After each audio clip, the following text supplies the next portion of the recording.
like me. For a second I thought you said I'm giving up on life. It's like, don't do that here. I don't think we're high enough up. You should probably go to the top of the building. 3 floors isn't high enough up? No. Correctly, like a face first. Yeah, head first. Yeah, you Yeah, could do it. maybe, but you might just like crack your spine and end up like in a wheelchair. That would suck. If you're gonna do it, just, you know, do it. Oh, okay. Guess I'll get off here. Bye-bye. Hey, Jessie Nebulous here. I'm super tired, but I wanted to go ahead and make a quick log. Just got back from the Medical University of South Carolina in Charleston, which, quite a long drive. We left at 8 o'clock this morning and we just got back. It's about 4:45. I really wasn't expecting a whole lot because my experience thus far with specialists is that the majority of them are assholes. And this one was no exception. Dr. Bitchface came in and made her assumptions and really didn't listen to anything we had to say, and basically just said things that didn't really make sense. She disregarded a lot of my symptoms, like photosensitivity and the fact that I break out in sores if I'm in direct sunlight for too long, even though I had all of my pictures, you know, I have all of my photographic evidence. I showed her the pictures of that. So she disregarded a lot of that and basically just said that it's probably just still fibromyalgia, and of course the dystonia, which isn't part of her specialty. It's not really part of her evaluation. That's separate. That's neurological. She's a rheumatologist, so she's more interested in, you know, the things relating to like the immune system and those kinds of symptoms. But she basically just said that it's fibromyalgia and depression, and lectured me about getting more exercise and losing weight, even though I am losing weight. I've lost 20 pounds, so I mean, I'm making an effort. She was just really focused on the idea of it being a combination of fibromyalgia and then dystonia and depression.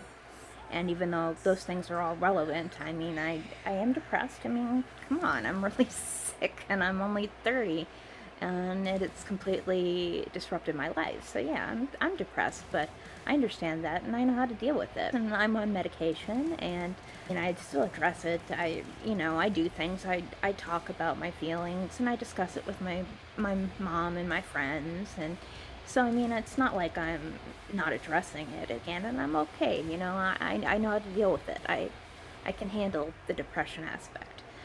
They did take a ridiculous amount of blood, though.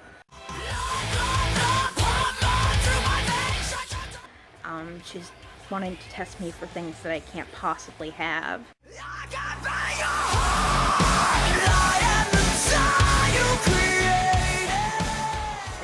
I really think she made an assumption. She walked in the room and she saw my hair, she saw my clothes, she saw my bag with the skulls on it, and she made assumptions, and I'm pretty sure that's what it was. I really do, because it was pretty much right off the bat. But both Mom and Fabulous D, they were both there with me, and they both noticed it. And they all agree with me. We all agree that she was a bitch and that she didn't listen. So it's not just me. It was a group, mutual group assessment of her. It's just you run into some doctors who, particularly specialists, who just make an assumption based on your youth and your appearance, and they decide that most of your symptoms are probably psychosomatic and based on depression or anxiety, which, I mean, you guys watch my channel, you guys see my videos. I mean, I do get down sometimes, but overall I have a really good outlook. I strive to stay positive. I have a good sense of humor about things. So I can't agree that it's anxiety and depression, because I have those symptoms, but they don't control my life or the way I view my illness at all. So we'll see if anything comes back from those blood results. Otherwise, it's just going to stay the same as it is now, which is that they're going to just keep monitoring my blood until something is so horribly wrong that they finally have to admit it. Even if nobody can agree that it's lupus, the fact that my C-reactive protein is elevated means that there is inflammation somewhere in my body. That's what that means. So there is inflammation present, even if none of the specialists will have the balls enough to diagnose what is causing it. It is there. It is indisputably there.